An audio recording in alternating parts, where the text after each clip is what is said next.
अस्सलाम वालेकुम। अच्छा, आज मैं आपको पिरामिड्स के बारे में बताऊंगा। पिरामिड क्या होता है, ठीक है। आपने वो इजिप्ट के पिरामिड्स देखे होंगे, तो उसको जहन में रख के ये एक जो मैंने शेप बनाई, यहाँ पर एक पिक्चर लगाई हुई है, this is called a pyramid. इसके वर्टिसेस कौन कौन से हैं, ठीक है। वर्टिसेस कहते हैं कॉर्नर्स को, एक वर्टेक्स, दूसरा वर्टेक्स, तीसरा वर्टेक्स, ये वाला और ये ऊपर वाला वर्टेक्स। सबसे ऊपर वाले वर्टेक्स को हम एपेक्स कहते हैं, ठीक है। ये एपेक्स है, ठीक है। और उसके बाद आप इसकी लेबलिंग अच्छी तरह समझ लें पहले, ठीक है। जब मैं वर्ड यूज़ करूँगा हाइट, देखें यहाँ पर लिखा हुआ है हाइट, ठीक है। हाइट का मतलब है एपेक्स से एक ऐसी लाइन जो कि बेस के सेंटर में लाई कर रही हो, इस लाइन को कहते हैं हाइट, ठीक है। बेस के सेंटर में, बिल्कुल। बेस का मतलब कोई लाइन नहीं है यहाँ पर। थ्री डायमेंशनल शेप्स के अंदर बेस का मतलब एक्चुअली क्या होता है, बेस का मतलब होता है जो सरफेस जिसके ऊपर ये पिरामिड खड़ा हुआ है उसको हम बेस कहते हैं, ठीक है। वो एक सरफेस है पूरी, वो एक लाइन नहीं है कोई, ठीक है। तो यहाँ पर अगर मैं ड्रॉ करूँ बेस की आउटलाइन, तो वो बेसिकली ये बेस है, ये मैं जो ड्रॉ कर रहा हूँ ना, ये हमारी बेस है। अब आपने थ्री डायमेंशनली ज़रा इमेजिन करना है इसको, दिस इज़ अ बेस, ठीक है। और ये हाइट भी आपको पता लग गई। अच्छा, अब स्लांट हाइट क्या होती है। स्लांट हाइट होती है एपेक्स से ऐसी लाइन जो कि इधर साइड पे 90 डिग्री एंगल बना रही हो, उसको कहते हैं स्लांट हाइट, ठीक है। ये स्लांट हाइट है। हाइट में और स्लांट हाइट में डिफरेंस समझ लें। हाइट ऑफ पिरामिड का मतलब है from the apex, from apex to the centre of the base, ठीक है। स्लांट हाइट का मतलब क्या है, slant height of pyramid, slant height of pyramid का मतलब है from apex to the centre of edge, centre of the edge of any side of the base. ये बेस की साइड ही है ना बेसिकली, ये जो चीज़ है, ये बेस की साइड है ना, ये वाली। इसके सेंटर में जो लाइन ऐसे एपेक्स से आ रही हो उसको हम स्लांट हाइट कहते हैं, और 90 डिग्री एंगल बना यहाँ पर, ठीक है। तो इसका ये मैंने लेबल करना बता दिया आपको। स्लांट एज क्या होता है, स्लांट एज होता है जो उस पिरामिड के चारों चारों जो उसके वो हैं एपेक्स से कॉर्नर्स की तरफ, एपेक्स को कॉर्नर्स के साथ जो जॉइन कर रही है लाइन, उसको कहते हैं स्लांट एज, ठीक है। मतलब ये वाली स्लांट एज है। अच्छा, इसको भी स्लांट एज कहेंगे, इसको भी स्लांट एज कहेंगे, ठीक है। ये जो पीछे डॉटेड बनाई हुई है ना, ये डॉटेड इसीलिए बनाई हुई है कि ये नज़र नहीं आ रही है एक्चुअली हमें सामने से, लेकिन ये है पीछे, वो भी स्लांट एज है, ठीक है। तो ये चार स्लांट एजेस हैं इसके, स्लांट हाइट भी चार ही होंगी, ठीक है। अच्छा, दूसरा, अब आ जाएं इसके वॉल्यूम की तरफ। तो जब भी आपने वॉल्यूम निकालना है, volume of pyramid, volume of pyramid के लिए आपने क्या करना है, फॉर्मूला याद करना पड़ेगा आपको, 1/3 times base area into height. अब पहले तो ये चीज़ समझ लें कि ये बेस एरिया का क्या मतलब है। ये जो बेस एरिया है ना, मैंने लिखा, ये बेस एरिया, इसका क्या मतलब है।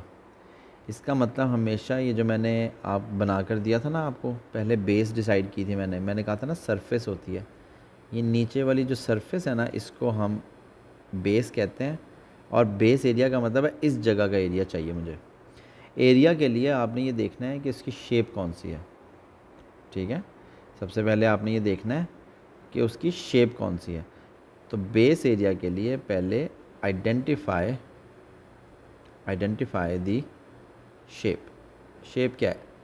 अब वो शेप कुछ भी हो सकती है, ट्रायंगल, स्क्वायर, रेक्टेंगल, हेक्सागन, कुछ भी हो सकती है, पेंटागन, ट्रपीजियम, कुछ भी हो सकती है, लेकिन हमेशा याद रखना है वो होगी पॉलीगोनल। ठीक है, पॉलीगोनल होनी है वो हमेशा। अच्छा, अब जब आपने आइडेंटिफाई कर ली ना शेप, फिर आपने उसका एरिया निकालना है। बेस एरिया का मतलब है उस शेप का एरिया, विच मीन्स जैसे यहाँ पर अब वो स्क्वायर है, ठीक है, तो मैं यहाँ पर अगर वो यहाँ पर स्क्वायर है तो मैं यहाँ पर लेंथ मल्टीप्लाई बाय लेंथ करूँगा, क्योंकि स्क्वायर ये जो होता है ना ये बेस एरिया है ये वाला। ठीक है, ये बेस एरिया का मैंने फॉर्मूला लगाया लेंथ इंटू लेंथ। लेंथ क्या चीज़ है? ये लेंथ है और ये लेंथ है, ये सेम होगी। अगर स्क्वायर हो तो सेम होगी ना, तो लेंथ मल्टीप्लाई बाय लेंथ करना है तो आपके पास स्क्वायर बेस का एरिया आ जाएगा। ठीक है, और दूसरी बात, आपने जब हाइट मल्टीप्लाई करनी है, हाइट हमेशा कभी भी स्लांट हाइट नहीं लेनी है आपने, हमेशा आपने हाइट एपेक्स से जो सेंटर तक जा रही है लाइन उसको आपने हाइट कंसिडर करना है। ठीक है, तो मेरी हाइट ये वाली लाइन होगी। ठीक है जी, ये हमारी हाइट है। अच्छा, अब ये एक इमेजिनरी लाइन है, ये एक्चुअली में उधर एग्जिस्ट नहीं करती फिजिकली, लेकिन ये एक इमेजिनरी लाइन है। ठीक है, height is an imaginary line, उसको आपने यहाँ पर मल्टीप्लाई करना है to get the volume of the pyramid. लेकिन अगर यही चीज़ अगर ये होता नीचे, अगर रेक्टेंगल हो तो 1/3 बेस एरिया की जगह पे क्या आएगा? Length multiply by breath.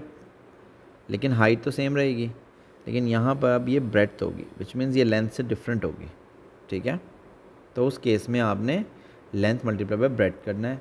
तो बात तो सारी वही है कि फॉर्मूला तो एक ही हुआ ना, base area 1/3 into base area into height. ठीक है, ये आपके पास फॉर्मूला बन गया। इस चीज़ को बस आपने याद रखना है। अब देखें, ये हमेशा याद रखना है कि किसी भी फॉर्मूला के अंदर अगर जैसे ये volume is equals to 1/3 into base area into height लिखा हुआ है, तो हमेशा ज़रूरी नहीं है वो वॉल्यूम निकालने के लिए कहेगा आपको। कभी कभी वो आपको वॉल्यूम दे देगा, बेस एरिया दे देगा और आपसे कहेगा कि हाइट फाइंड करें। कभी कभी वो आपको वॉल्यूम दे देगा, हाइट दे देगा और कहेगा कि बेस एरिया फाइंड करें। कभी कभी वो आपको बेस एरिया दे देगा, हाइट दे देगा और कहेगा वॉल्यूम निकाले, तो आपने यही फॉर्मूला लगाना है तब भी। ठीक है, या फिर कभी कभी वो आपको हाइट सिर्फ देता है और नीचे जो शेप बन रही है उसकी डायमेंशंस बता देता है। ठीक है, और उस डायमेंशन से आपने एरिया निकालना होता है, बेस एरिया, फिर आपने वॉल्यूम निकालना होता है। तो इस फॉर्मूले को अच्छी तरीके से यूज़ करना आपको आना चाहिए कि कहाँ पे किस चीज़, किस तरीके से मैं ये वाला फार्मूला यूज़ करूँगा। ठीक है, अब आगे चलते हैं। सेकंड जो चीज़ इम्पॉर्टेंट है वो है इसका सरफेस एरिया। सरफेस एरिया के लिए हमें ज़रूरत पड़ेगी इसको खोलने की, इस सरफेस एरिया ऑफ पिरामिड। ठीक है, तो सरफेस एरिया ऑफ पिरामिड के लिए आपको उस वो जो मैंने ऊपर बनाया हुआ पिरामिड उसको मैंने एपेक्स से सारों को खोल दिया। ठीक है, हुआ क्या, आप ये लेंथ तो इग्नोर करें, लेकिन ये खुल के ये वाली शेप बनेगी। वो जो नीचे वो जो नीचे स्क्वायर बेस था, वो जो बेस एरिया जिसको मैं कह रहा था, वो एक्चुअली वो ये है येलो पार्ट। ठीक है, और वो जो साइड पे ट्रायंगल्स बन रहे हैं 4, वो ये वाले ट्रायंगल्स हैं। एक्चुअली ये 4 ट्रायंगल्स ही जब मैं इसको दोबारा से वो बनाऊंगा पिरामिड, ये 4 ट्रायंगल्स ही इकट्ठे होके मिल के बन जाएंगे और एपेक्स पे जॉइन करेंगे। ठीक है, ये एपेक्स पे जॉइन करेंगे। तो सरफेस एरिया के लिए, अच्छा, अब यहाँ पर एक बड़ी इंपॉर्टेंट चीज़ ये है कि वो जो एपेक्स से एक लाइन सेंटर में आ रही थी, यहाँ सेंटर में आ रही थी, उसको क्या कहते थे हम? Height of the pyramid. अब जब हमने ये नेट खोल लिया ना, तो वो गायब हो गई है, क्योंकि मैंने कहा था वो इमेजिनरी लाइन है। ठीक है, अब हमने इसको खोल लिया, अब ये 3 डायमेंशनल नहीं है, अब ये 2 डायमेंशनल है सिर्फ। ठीक है, तो अब वो हाइट ख़त्म हो गई है, वो यहाँ कहीं नज़र नहीं आएगी आपको जब नेट खोलते हैं। Height of the pyramid net के अंदर कहीं नज़र नहीं आती है आपको, नेट ऑफ द पिरामिड के अंदर। लेकिन ये जो 14 है ये साइड्स हैं, जो बेस की साइड्स हैं, लेंथ्स हैं, और ये जो 17 नज़र आ रही है ना, ये वाली लाइन, ये आपको उस ट्रायंगल से जो मैंने ये स्लांट हाइट बनाई थी ना, ये वाली स्लांट हाइट, ये स्लांट हाइट एक्चुअली वहाँ पर 17 शो हो रही है। तो ये चारों की सेम है, ये स्लांट हाइट है। जब पिरामिड बना दूंगा तो स्लांट हाइट बन जाएगी, लेकिन इस ट्रायंगल के अंदर ये हाइट कंसिडर होगी। ठीक है, अब ये आपको डिफ्रेंशिएट करना भी आना चाहिए कि मैं हाइट ऑफ पिरामिड की बात कर रहा हूँ या हाइट ऑफ इस पर्टिकुलर ट्रायंगल की बात कर रहा हूँ। ठीक है, अब मैं अगर ये वाला इस ट्रायंगल की बात करूँ, सिर्फ ये रेड शेड किया है मैंने इसको। ठीक है, तो सरफेस एरिया ऑफ पिरामिड के अंदर जो जो चीज़ रिक्वायर्ड है, जो चीज़ ज़रूरी है, वो क्या है कि हमने इन सारी सरफेसेस का एरिया निकालना है। अब अगर आप सरफेसेस काउंट करें तो how many surfaces are there are 5 surfaces नज़र आ रहा है हमें। ठीक है, और अगर मैं उनके नाम रखूं तो ये सरफेस ए है जिसको मैं स्क्वायर कहूँगा, ये ट्रायंगल है बी सी डी ई, ये 4 ट्रायंगल्स हैं। तो एक्चुअली जो 4 ट्रायंगल्स हैं, अगर उनमें से एक ट्रायंगल का भी एरिया मुझे पता चल गया तो मुझे चारों ट्रायंगल्स का एरिया पता चल जाएगा। तो area of triangle B, formula क्या होता है 1/2 इंटू बी इंटू एच। अब देखिए यहाँ पर जो ये बी और एच है ना, ये बड़ा केयरफुली आपने डालना है, क्योंकि ये बी और ये एच, ये हाइट जो है, this is not the height of the pyramid, this is the height of the triangle. ये जो मैं ट्रायंगल बी बनाया ना, ये ट्रायंगल उसकी हाइट है ये। और यहाँ पर जो बेस होगी वो ये 14 होगी, ये वाली। यहाँ पर हमेशा 90 डिग्री एंगल बन रहा होगा। तो बेस अगर आपने इसका एरिया निकालना है तो 1/2 into base into height which is 17। इस तरीके से आपने इसको सॉल्व करना है। 2 1 ज़र 2 7 ज़र 17 7 ज़र 119 सेंटीमीटर स्क्वायर। अब ये एक ट्रायंगल का आ गया। अब अगर हमने एरिया ऑफ 4 ट्रायंगल्स निकालने हैं, ये जो 4 ट्रायंगल्स कौन कौन से हैं, बी सी डी ई, इन चारों का, तो 119 मल्टीप्लाई बाय 4 कर दूंगा, 476 स्क्वायर 76 सेंटीमीटर स्क्वायर। और जो बीच में एक स्क्वायर बन रहा था, एरिया ऑफ स्क्वायर, जो बीच वाला है एरिया ऑफ स्क्वायर ए, जो बीच में बन रहा है, इसका एरिया कैसे निकालेंगे, 14 टाइम्स 14 196 सेंटीमीटर स्क्वायर। अब हमें चाहिए, देखिए कोई स्पेसिफिक फॉर्मूला नहीं है इसका, अब हमें चाहिए total surface area of the pyramid, तो वो होगा 196 प्लस 476 572 सेंटीमीटर स्क्वायर। ये हमारा ये टोटल सरफेस एरिया आ गया। बस अब ये आपने याद रखना है। मैं अब आपको एक क्वेश्चन करके दिखाता हूँ, इससे आपको काफ़ी कुछ क्लियर हो जाएगा। OPQRS is a pyramid with a square base of length 14 centimetre. ठीक है, अब स्क्वायर बेस है, स्क्वायर बेस का मतलब है, तो अगर मैं यहाँ पर आउटलाइन बना दूँ तो ये हमारी स्क्वायर बेस है।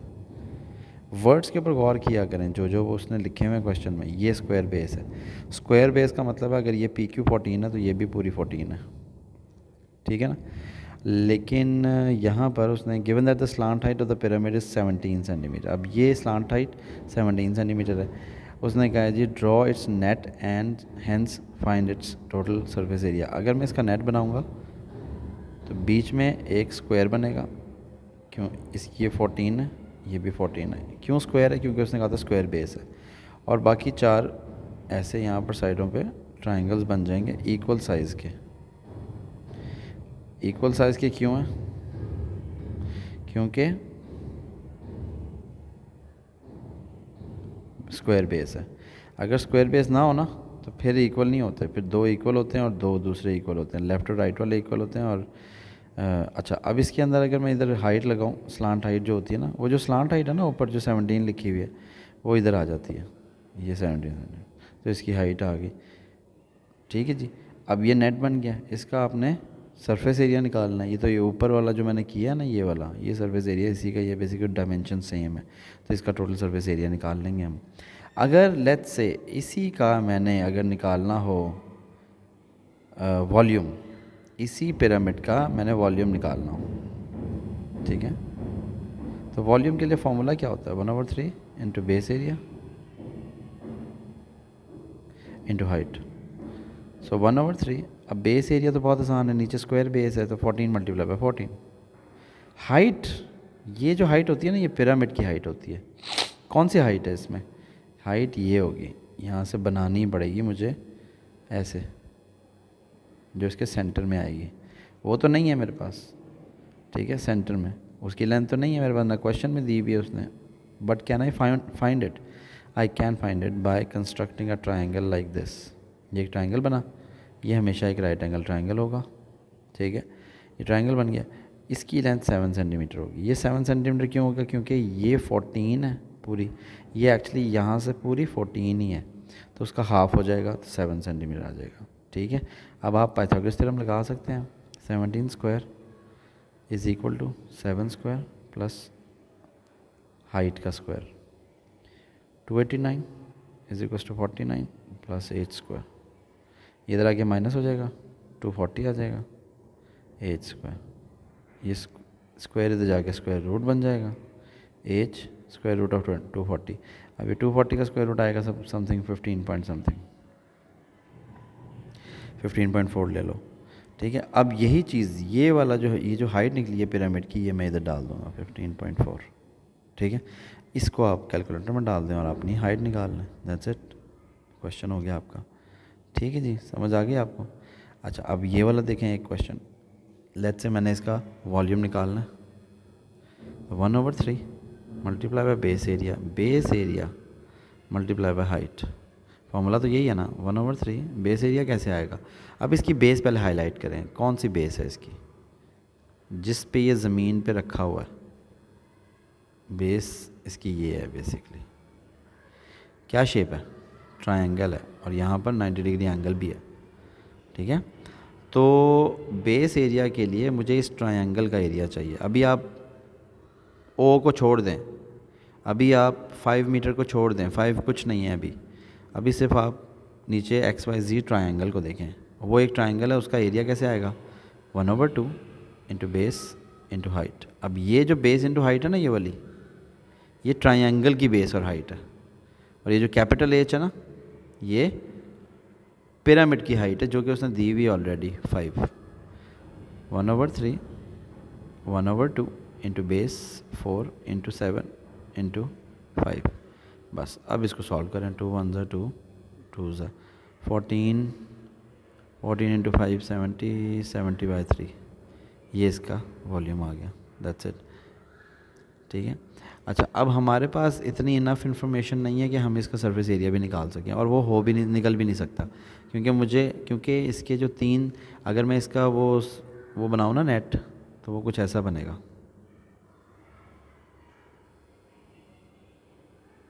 ये देखिए, ऐसा कुछ बनेगा,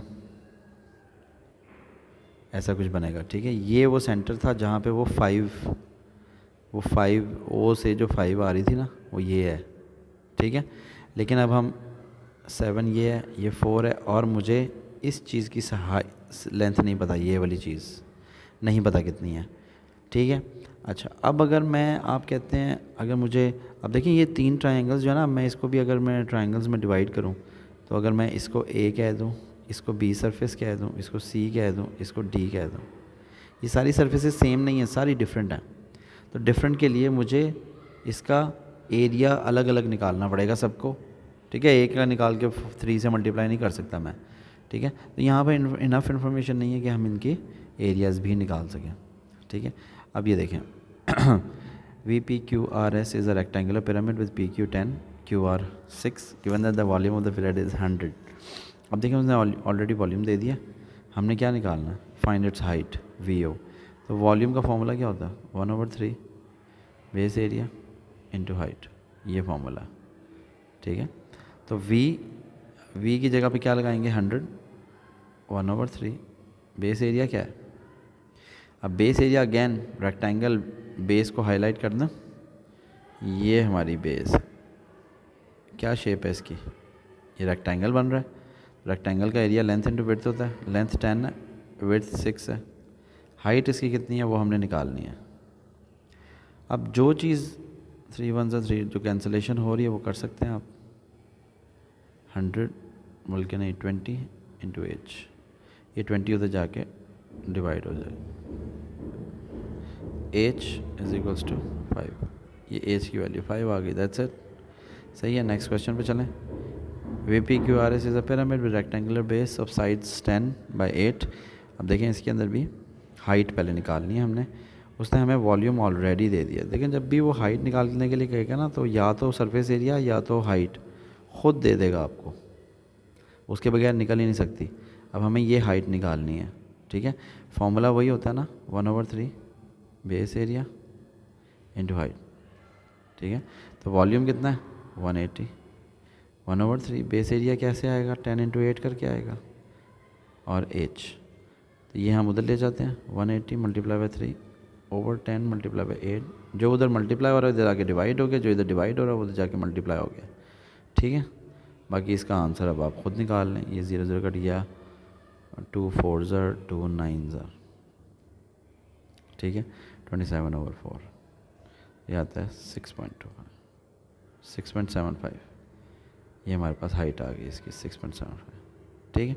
अब उसने क्या टोटल सरफेस एरिया भी निकालें। टोटल सरफेस एरिया के लिए अगर मैं इसका नेट बनाऊं तो वो नेट कुछ इस तरह बनेगा, गौर से देखें।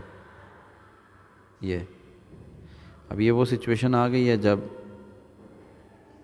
सारे ट्रायंगल्स एक जैसे नहीं हैं, ठीक है। इसके अंदर ये एक रेक्टेंगल है जो कि बेस है, जिसकी ये 10 है और ये 8 है, ठीक है। दूसरा जो अब ये लेफ़्ट है, ये राइट, सॉरी ये राइट है और ये लेफ़्ट वाला ट्रायंगल है, ये दोनों सेम होंगे। और ये बैक वाला है और ये फ्रंट वाला ट्रायंगल, ये दोनों सेम होंगे, ठीक है ना। ये ज़रा थोड़ा सा मुश्किल है, इसको थोड़ा इमेजिन करना है आपने। अब हमें एरिया निकालना है, इसका तो एरिया आ जाएगा 10 इंटू 8 करके, बहुत सिंपल है, ठीक है। लेकिन ये जो लेफ़्ट और राइट वाले दो ट्रायंगल्स हैं, ये वाले, ये एक और एक ये वाला, ये दो ट्रायंगल्स हैं लेकिन इनका एरिया सेम होगा। लेकिन एरिया निकालने के लिए पहले मुझे एक चीज़ चाहिए ना, इसकी यहाँ से हाइट भी तो चाहिए ये वाली, तो वो तो नहीं है मेरे पास। तो area of triangle R 1/2 into base into height. यहाँ पर ये बेस और हाइट, बेस 8 है, हाइट मुझे निकालनी है स्लांट हाइट। अच्छा, अब जो इसकी हाइट होगी ना ये आर ट्रायंगल की, वो एक्चुअली इधर स्लांट हाइट बन रही होगी ऐसे, वो इसके सेंटर में आएगी। और यहाँ से हम एक ट्रायंगल बनाएंगे ऐसे करके, ये 5 है, ठीक है। हाइट हम निकाल चुके हैं, अब ये वाली 6.75 आपने निकालनी है, ये वाली स्लांट हाइट। पाइथागोरस यूज़ कर सकते हैं, L square is equal to 6.75 का स्क्वायर प्लस 5 स्क्वायर, ठीक है। L square 6.75 square plus 5 square, direct भी कर सकते हैं, ठीक है।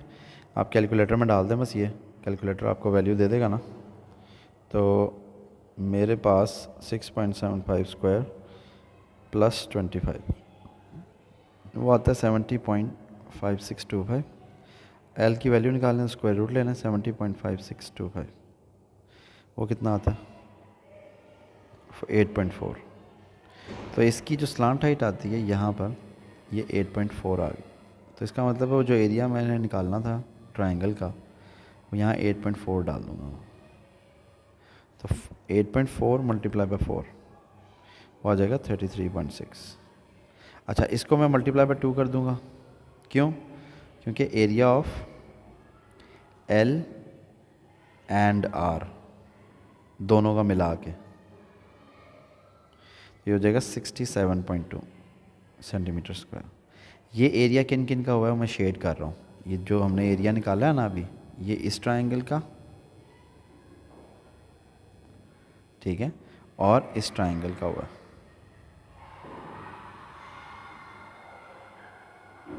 ये दो ट्रायंगल्स का।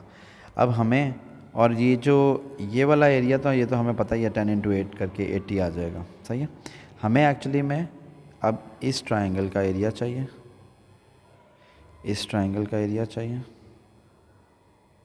लेकिन प्रॉब्लम वही है कि हमारे पास हाइट नहीं है, ये वाली, ये स्लांट हाइट इसकी, ठीक है। स्लांट हाइट निकालनी पड़ेगी। अच्छा ये कौन सा फेस है, ऊपर अगर आप डायग्राम में देखें ना तो बेसिकली ये फेस, ये सामने वाला फेस है, ये और ये, ठीक है, ये वाला फेस है। इसके अंदर अगर मैं स्लांट हाइट बनाऊंगा ना तो वो स्लांट हाइट कुछ इस तरह बनेगी, ऐसे, यहाँ से ऐसे। अब ये देखने में लगता नहीं है लेकिन ये है ट्रायंगल ही, राइट एंगल ट्रायंगल। ये कितनी होगी, क्योंकि ये 8 है पूरी, ये वाली 4 हो जाएगी, इसका हाफ। ये भी एक ट्रायंगल बन गया, राइट एंगल ट्रायंगल। इसकी भी स्लांट हाइट निकालने के लिए 6.75 का स्क्वायर प्लस 4 का square, 12 square is equal to 6.75 square plus 4 square हो जाएगा 61.5625। एल की वैल्यू आ जाएगी स्क्वायर रूट ऑफ आंसर 7.84। तो इसका मतलब है एरिया ऑफ ट्रायंगल एफ, यानी कि फ्रंट वाला, ये जो सामने वाला है ये ट्रायंगल, मैंने इसकी बात कर रहा हूँ, क्योंकि अब हमारे पास आ गया ना, ये कितनी है हमने निकाली है 7.84, इसकी डिफरेंट है। यहाँ पर ये जो ये है ना, ये चीज़ 7.84, वो एक्चुअली जब नेट खुला है तो वो यहाँ आ गई, ये वाली चीज़, ठीक है। और इसको अब हम इसका एरिया निकाल रहे हैं, इस वाले ट्रायंगल का, इसका और बैक वाले का सेम होगा क्योंकि ये दोनों सेम ट्रायंगल्स हैं, ठीक है। तो आपने बस क्या करना है, आपने 1/2 into base which is 10, height क्या होगी 7.84, तो 5 इंटू वो आ जाएगा 39.2। अब ये 39.2 सेंटीमीटर स्क्वायर उस एफ़ का एरिया है, area of triangle F and be back वाला, वो कितना हो जाएगा 39.2 मल्टीप्लाई बाई 2, वो क्या आता है, कैलकुलेटर का इस्तेमाल करें, 78.4 सेंटीमीटर स्क्वायर। अब देखो हमारे पास क्या क्या सारे एरियाज़ आ गए हमारे पास। अभी हमने ये भी निकाल लिया,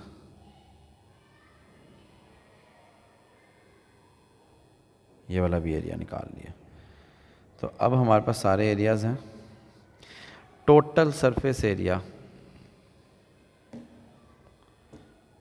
ऑफ पिरामिड क्या होगा, रेक्टेंगल का 10 इंटू 8 कितना हो गया था 80, प्लस एफ और बी इन दोनों ट्रायंगल्स का एरिया मिला के कितना है 78.4, और लेफ़्ट और राइट वाले का मिला के 67.2। इन तीनों को ऐड कर दें 67.2 प्लस 80, 225.7 सेंटीमीटर स्क्वायर, ये हमारा आंसर है, ठीक है जी। एंड दैट्स इट, इससे ज़्यादा इतना मुश्किल क्वेश्चन आएगा नहीं, ठीक है। Thank you.